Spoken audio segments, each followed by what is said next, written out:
जय माता दी। कैसे हैं आप सबका स्वागत है मेरे इस यूट्यूब चैनल पर। आज का जो टॉपिक है वो बहुत ही इम्पोर्टेंट टॉपिक है।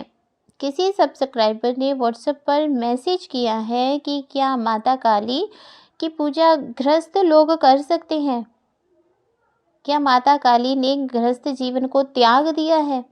तो इन सब बातों के बारे में ही आज चर्चा करेंगे। इस विषय के बारे में आपको डिसाइड करना है कि क्या माता काली ने अपना गृहस्थ जीवन त्याग दिया था। ठीक है, तो क्या आपको गृहस्थ जीवन में माता काली की पूजा करनी चाहिए या नहीं, इसका डिसीजन आपने लेना है। मैंने केवल आपको वो बताना है जो कि हमारे धर्म शास्त्रों में वर्णित है। ठीक है, तो वीडियो में एंड तक बने रहिएगा। और चैनल में अगर आप नए हैं, है ना, तो चैनल को सब्सक्राइब जरूर कीजिए, बेल आइकन दबाइए ताकि आपको हर एक टॉपिक की अच्छे से जानकारी प्राप्त हो सके उन टॉपिकों के बारे में जिनके लिए लोग बहुत सी भ्रांतियों को फैला रहे हैं और आप अपने देवी देवताओं की पूजा करने से भी डरने लगे हैं। ठीक है, तो बेल आइकन जरूर दबाइए। चलिए बढ़ते हैं वीडियो में आगे। देखिए, माता काली जो है वो बहुत ही उग्र देवी मानी जाती हैं, शमशान वासिनी मानी जाती हैं। माता काली कलयुग की जागृत देवी मानी जाती हैं, इसमें कोई भी संदेह नहीं है। लेकिन माता काली की पूजा गृहस्थ जीवन में नहीं कर सकते ऐसा मुझे नहीं लगता। मैं खुद भी गृहस्थी हूँ और मैं माता काली की पूजा करती हूँ क्योंकि मैं इन चीज़ों को नहीं मानती। माँ तो माँ है, ठीक है, चाहे वो शमशान में रहती है। देखिए, जो मंदिर होता है ना, मंदिर से भी ज़्यादा पवित्र स्थान जो है वो शमशान को माना गया है, क्योंकि शमशान में ही आत्मा परमात्मा से मिलती है, इसलिए शमशान को सबसे पवित्र माना जाता है। अघोरी जो होते हैं वो इसीलिए शमशान में जाकर अपनी तपस्याओं को करते हैं, पूरा करते हैं, क्योंकि शमशान में जब कोई सिद्धि की जाती है, जब कोई साधना की जाती है, तब बहुत जल्दी उसका फल मिलता है, बहुत जल्दी उसका परिणाम मिलता है। इसकी अपेक्षा कि आप घर में जब कर रहे होते हैं, घर में कभी कोई आहट होती है, कभी कोई आ जाता है, कभी कुछ अनेकों आपको कार्य भी होते हैं जिसकी वजह से आपको कई बार अपनी पूजा भी स्थगित करनी पड़ती है। केवल इसलिए गृहस्थी में रहकर माता काली की पूजा करना थोड़ा मुश्किल लगता है क्योंकि वो प्रॉपर ध्यान नहीं लग पाता। लेकिन देखिए, माता काली के बारे में मैं आपको एक बात बताती हूँ जो सभी जानते हैं कि माता काली जो है उनका जो प्राकट्य था वो असुरों का नाश करने के लिए हुआ था, युद्ध करने के लिए माँ का प्राकट्य हुआ था। माता काली ने असुरों से युद्ध किया और युद्ध में विजय प्राप्त की और जो देवता थे उनको असुरों से मुक्त करवाया। ठीक है, तो माता काली का जो प्रादुर्भाव था वो युद्ध के लिए हुआ था।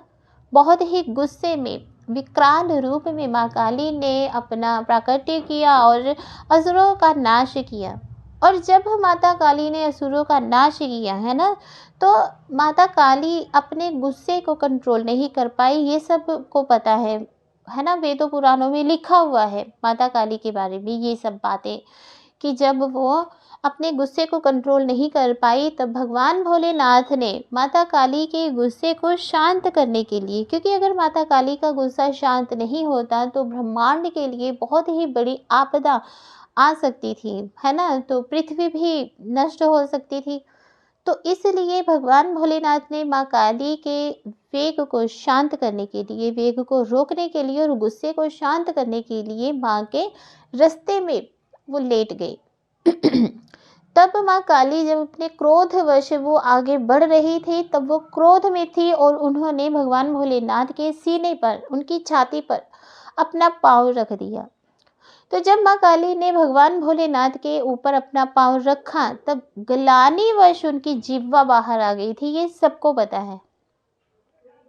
भगवान भोलेनाथ के ऊपर जब माँ का पाँव आया तब माँ काली ने अपनी जिह्वा बाहर निकाली और उनका क्रोध था जो वो शांत हो गया। और वो जो स्वरूप था उस समय का, जब भगवान भोलेनाथ पैरों के नीचे थे और माँ काली भगवान भोलेनाथ के सीने के ऊपर पैर रखकर खड़ी थी, वो माँ का शांत रूप माना जाता है और इसी रूप की घर घर पूजा होती है। जो लोग पूजा करते हैं वो इसी रूप की पूजा करते हैं घरों में, ठीक है। इतना सबको पता है, लेकिन क्या आपको पता है जब माँ काली की जिह्वा बाहर आ गई और माँ काली का क्रोध शांत हुआ, उसके बाद जब माँ काली को ग्लानि हुई कि मुझे इस प्रकार से अपने पति के ऊपर पाँव नहीं रखना चाहिए था, उसके बाद क्या हुआ, कैसे माँ ने पश्चाताप किया, क्या इसके बारे में आपको पता है? इसीलिए कहा जाता है कि अपने जो धार्मिक स्थल है उनसे जुड़ो, अपने धार्मिक स्थलों पर जाया करो, माथा टेका करो, वहाँ पर जो लिखा हुआ होता है उसकी जो हिस्ट्री होती है उसे पढ़ा करो, अपने वेदों को पढ़ो, अपने पुराणों को पढ़ो। तो हिमाचल में एक मंदिर है, कालीनाथ महाकालेश्वर मंदिर, बहुत ही प्रसिद्ध मंदिर है। कहा जाता है कि जब माँ काली का क्रोध शांत हुआ भगवान भोलेनाथ के ऊपर पैर रखकर, तब माँ काली को बहुत ही ग्लानि हुई और उन्हें अपने आप पर बहुत क्रोध आने लगा कि मुझे अपने पति के ऊपर इस प्रकार से पाँव नहीं रखना चाहिए था। माँ काली को अपने आप पर क्रोध आने लगा, तब अपने क्रोध, जो उनको अपने आप के ऊपर क्रोध आ रहा था, उसका पश्चाताप वो करना चाहती थी। उन्हें लगता था कि ये पाप है तो मुझे इस पाप से मुक्ति चाहिए। तब वो हिमालय के जो पहाड़ है वहाँ पर वो भटकने लगी, हिमालय में वो भटकने लगी। तब माँ काली ने तपस्या की, तपस्या बहुत देर तक उन्होंने तपस्या की और तपस्या करके उन्होंने अपना पश्चाताप किया। तब भगवान भोलेनाथ ने माता काली को पुनः दर्शन दिए। दर्शन देकर माता काली को उन्होंने क्षमा किया और माता काली ने उनसे प्रार्थना की कि कालीनाथ महाकालेश्वर जो स्थान है जहाँ माँ काली ने अपनी तपस्या की, भगवान भोलेनाथ के ऊपर पैर रखने के लिए पश्चाताप जहाँ बैठकर उन्होंने किया, वहाँ पर वो माँ काली के साथ विराजमान हो। आज भी वो जो जगह है कालीनाथ महाकालेश्वर, वहाँ माता काली और भगवान भोलेनाथ का शिवलिंग है, ठीक है। तो वो शिवलिंग के लोग दर्शन करने आते हैं, ठीक है। तो देखिए, अगर आपका जो ये प्रश्न था कि क्या माता काली ने गृहस्थ जीवन त्याग दिया था, देखिए माता क्रोध में थी तो उन्होंने भगवान भोलेनाथ के ऊपर पाँव रखा। तो जब उन्होंने पाँव रखा तब उन्हें अपने गलती का एहसास हुआ, तो उन्होंने तपस्या की, तपस्या करके पुनः अपने पति को उन्होंने पति रूप में पुनः प्राप्त किया। तब गृहस्थ जीवन यहाँ त्यागने की बात कहाँ आती है? मुझे तो नहीं लगता कि उन्होंने गृहस्थ जीवन त्याग किया। माता काली से गलती से अगर उन्होंने भगवान भोलेनाथ के ऊपर पाँव रखा, तब उन्होंने उस गलती का पश्चाताप भी किया, प्रायश्चित किया, तपस्या की। तपस्या करके उन्हें भगवान भोलेनाथ के पुनः दर्शन भी हुए, ठीक है। और आज भी वो मंदिर स्थापित है, आप जाइए वहाँ पर दर्शन कीजिए और वहाँ की हिस्ट्री आप पता कीजिए, आपको पता चलेगा उस मंदिर की हिस्ट्री के बारे में। तो जब माता काली ने उग्र रूप धारण किया परंतु अपने पति का उन्होंने त्याग नहीं किया, तो हम कैसे कहें कि माता काली ग्रस्त नहीं थी। दूसरा, एक बार फिर जब माता काली को क्रोध हुआ, उनका क्रोध बहुत बढ़ गया, क्रोध शांत नहीं हो रहा था, तब भगवान भोलेनाथ ने बच्चे का, बालक का रूप धारण किया और माँ को पीछे से उन्होंने आवाज़ लगाई माँ कहकर। तब माता काली रुकी और उन्होंने भगवान भोलेनाथ के उस बाल रूप को दूध पान करवाया, है ना। तब हम कैसे कह सकते हैं कि माता काली ने गृहस्थ जीवन को त्याग कर दिया था, क्योंकि माता काली के पति भी थे और बटुक भैरव को माता काली की संतान के रूप में समझा जाता है। तब माँ काली ने कहाँ अपना गृहस्थ जीवन त्याग किया। आप इस प्रकार की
बातों के विषय में तभी पूर्ण जानकारी प्राप्त कर सकते हैं जब आप अपने धर्म से जुड़ेंगे, वेदों को पढ़ेंगे, पुराणों को पढ़ेंगे, उपनिषदों को पढ़ेंगे, शास्त्रों को पढ़ेंगे, अपने जो धार्मिक स्थल है, शक्तिपीठ हैं, आप वहाँ जाएंगे और उन शक्तिपीठों के बारे में या धार्मिक स्थलों के बारे में पूर्ण ज्ञान अर्जित करेंगे, तब आपके दिमाग से ऐसी भ्रांतियाँ निकलनी आरंभ हो जाएंगी और आपके मन में ऐसा सवाल कभी भी नहीं आएगा कि माता काली ने गृहस्थ जीवन का त्याग किया था तो गृहस्थ लोग जो हैं वो माता काली की पूजा नहीं कर सकते, क्योंकि ऐसा मुझे तो कहीं भी नहीं दिखा आज तक कि जहाँ माँ काली ने गृहस्थ जीवन का त्याग किया हो, है ना। शमशान में माता काली का वास माना जाता है, लेकिन शमशान में भगवान भोलेनाथ का भी वास माना जाता है, तो वहाँ शमशान में भी माता काली और भोलेनाथ इकट्ठे रह रहे हैं, तब कहाँ माता काली ने भगवान गृहस्थ जीवन का त्याग किया था। तो इसका फैसला आपने करना है। तो आपने जो सवाल मुझसे पूछा था उसका जवाब मैंने जो दिया है, आपको पूरी कथा सुनाकर आशा करती हूँ कि आप उस कथा को सुनने के बाद आप उस स्थान पर जाना ज़रूर चाहेंगे। मैं जो एड्रेस है उस स्थान का डिस्क्रिप्शन में ज़रूर लिखूँगी, आप ज़रूर जाइएगा, वहाँ जाकर आप दर्शन कीजिएगा कालीनाथ महाकालेश्वर मंदिर के और पुण्य प्राप्त कीजिएगा, ठीक है। तो बहुत ही अच्छा वो स्थान है, आपको वहाँ जाकर बहुत ही शांति मिलेगी। आँख बंद करके आप वहाँ अगर माता काली को, भगवान भोलेनाथ को याद करेंगे तो आपको शरीर में ऐसी वाइब्रेशन भी फील होगी कि आपके आसपास भगवान भोलेनाथ और माता काली विराजमान है। आपको एहसास होगा उनके आसपास होने का। बहुत ही अच्छा और शांत माहौल है उस मंदिर का।